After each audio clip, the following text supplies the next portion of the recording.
Rome wasn't built in a day. We all know that. Everyone hears that. But Rome also didn't fall apart overnight either. It took hundreds of years for Rome to reach its peak, but it also took time, hundreds of years, for Rome to decay and fall apart. And that is representative of life, because you don't achieve worthwhile goals quickly or easily. They take time. They take struggle.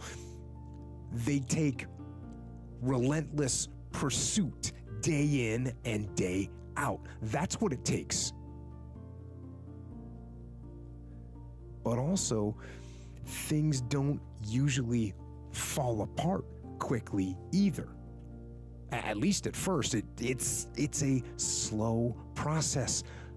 A little slip here, a little setback over there, a little wearing down of discipline and will over time. That's the thing. Success and failure are generally slow processes. Either slowly building things up or gradually tearing them down. And that's why I say you've got to pay attention. You have to watch. You have to watch every single second. Because those seconds, they turn into minutes. And minutes turn into hours, and hours turn into days, and days turn into years.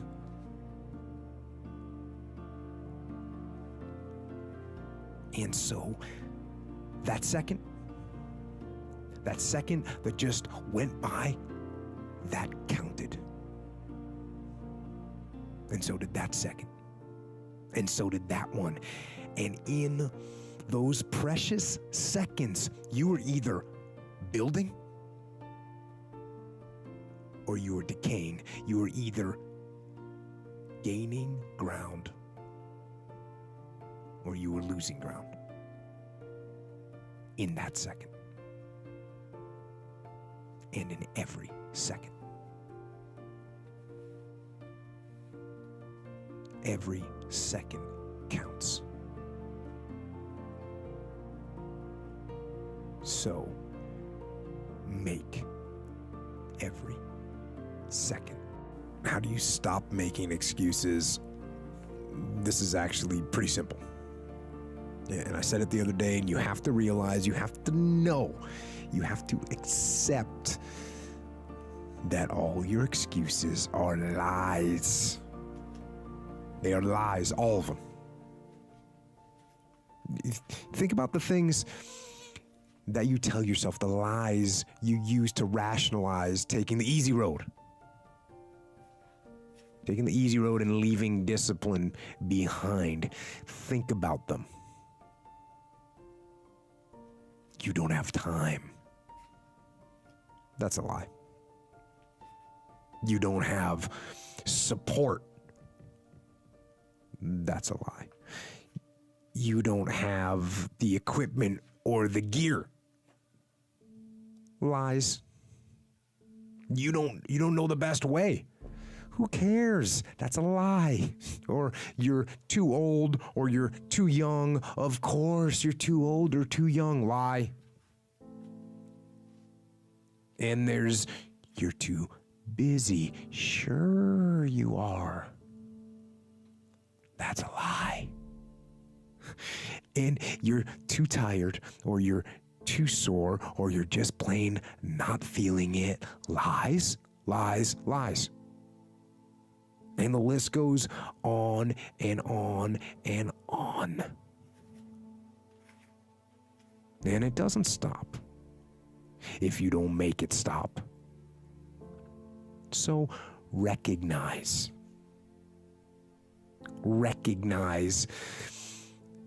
the excuses are not valid. They aren't.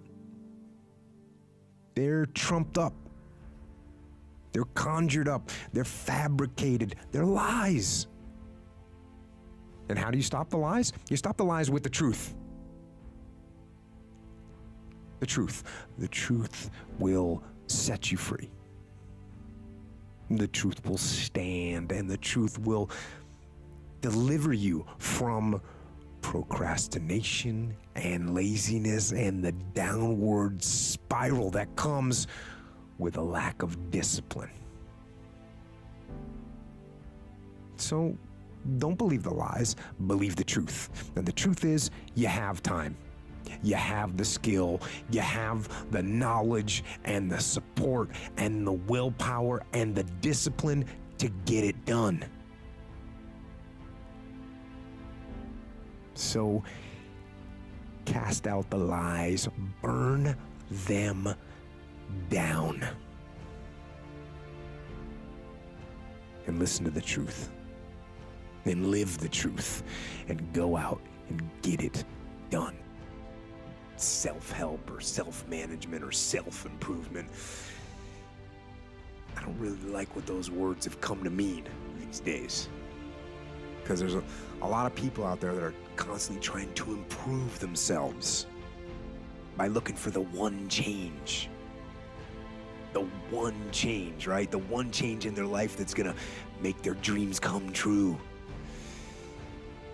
And even worse, on top of that, there's a lot of people out there, a lot of self-help gurus and these hyperactive motivational speakers and these other self-appointed modern Zen yoga warriors that they're trying to sell the one thing. They're trying to sell the 9 steps or the enlightened path that's going to allow you to unlock all of your human potential and fulfill the dreams so you can live the life that you've always wanted to live. Now, I'm no guru, and I definitely don't claim to be. I'm just a man. But I will tell you this, it isn't one thing, and it isn't 10 things, and it isn't 100 things. It isn't a quick path, and there are no shortcuts. Meditation won't get you there, and neither will a miracle drug or an organic supplement or some superfood. Getting better isn't a hack or a trick or a one change that you need to make. Getting better is a campaign. It's a campaign. It's a daily, a weekly, it's an hourly fight. An incessant fight that doesn't stop against weakness and against temptation and against laziness. It's a campaign of discipline. It's a campaign of hard work and dedication. It's waking up early and going to bed late and grinding out every second in between. Every single day. So, you want to get better? You want to self-improve? Stop looking for a shortcut and go find your alarm clock and find your discipline and find your guts and your passion and your drive and find your will. And then you will find your freedom. Those days when I'm tired or worn out or just basically sick of the grind, what do I do on those days? I go anyways. I get it done, even if I'm just going through the motions. I go through the motions. I don't really want to work out. I work out. I really don't want to hammer on a project. I hammer on the project. Don't really want to get up and get out of bed. Yeah, I get up and get out of bed. Now, these could be signals that you need some time off. And those signals might be right. They could be correct. But don't take today off. Not today. Wait until tomorrow.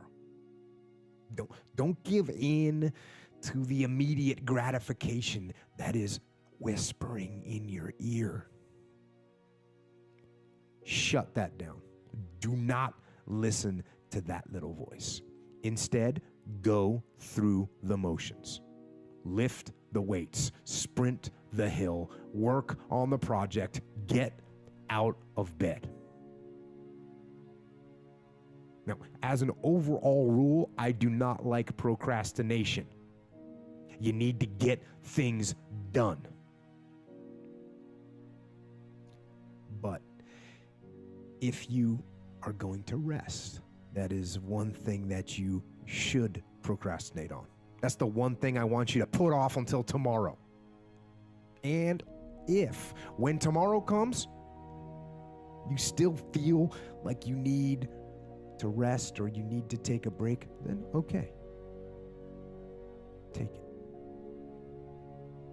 But the chances are you won't.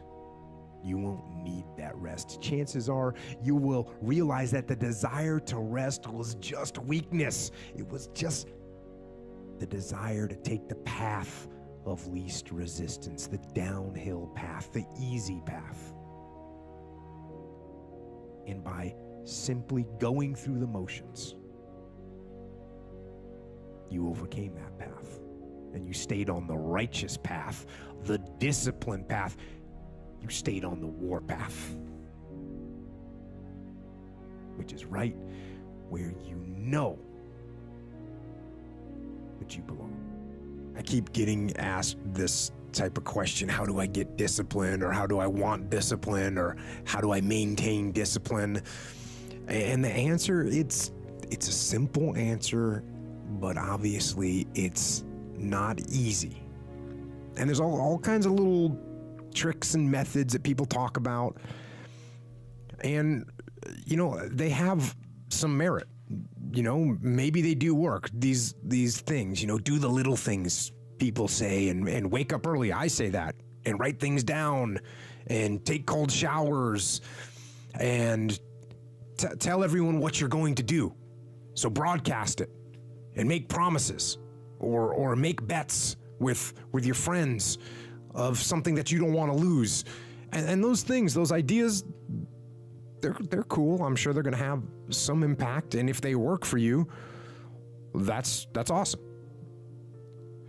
But the fact of the matter is that the reason discipline is hard to maintain is because it is hard to maintain. That's what makes discipline hard. It's hard. And if you hear me claim that discipline is easy for me, then straight up, that's just my ego talking. That's what that is. Because I'm, unfortunately, just as human as everyone else. And it is work to maintain the discipline. That's what it is, work. Holding the line. Maintaining the standard.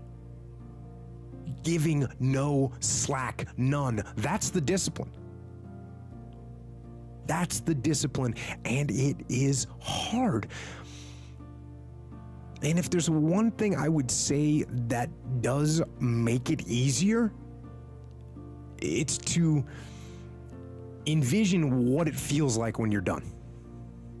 What it feels like after you've worked out, or you've held the line on your food intake, or you've pushed through some monotonous project that you have to do, and all those things. When they're done, they feel good. And contrary to that, envision what you will feel like later when you let the discipline slack. You know the feeling.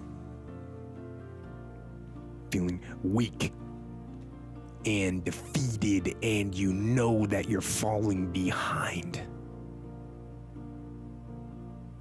So get to know those two different types of feelings and ask yourself which one you want to feel in 10 minutes or in a half an hour. When the thing is done, when the discipline has been implemented, remember what that feels like, and then remember that those minutes and those hours, they turn into weeks and months and years, and holding the line in those critical minutes will put you in an infinitely better place physically and mentally if you maintain the discipline. Things go wrong, they always seem to happen at once, and they just compound on top of each other, and it's pretty easy sometimes to feel beaten when you're faced with all those issues and all those problems, and they all hit you at the same time. But let me tell you, that doesn't mean give up. In fact, it means the opposite. It means it's time for you to fight harder, to dig in. It means it's time for you to go on the war path. And that starts with one of the fundamental laws of combat leadership: prioritize and execute. What's the biggest problem? What's causing the most stress? Family? Okay. Sit them down. Explain where you are at. Be blunt, be upfront, and then give them the simple plan of how you're going to get things back on track. Don't sugarcoat it. You give it to them straight. Next, you got some late payments. Call those creditors up. Explain to them what's going on. Set up some kind of a minimum payment plan so you can start making some progress and get them off your back. And then you got your job, right? You're falling behind at work. Okay, talk to your boss. Face it. Tell him that you're going to step up your game. Tell him you're going to be at work early, you're going to be at work late, you're going to be at work during lunch, you're going to be wherever you need to be whenever he needs you to be there. Tell him you're going to get after it, and tell him that you're 100% committed to supporting him and the company and the mission. And then you get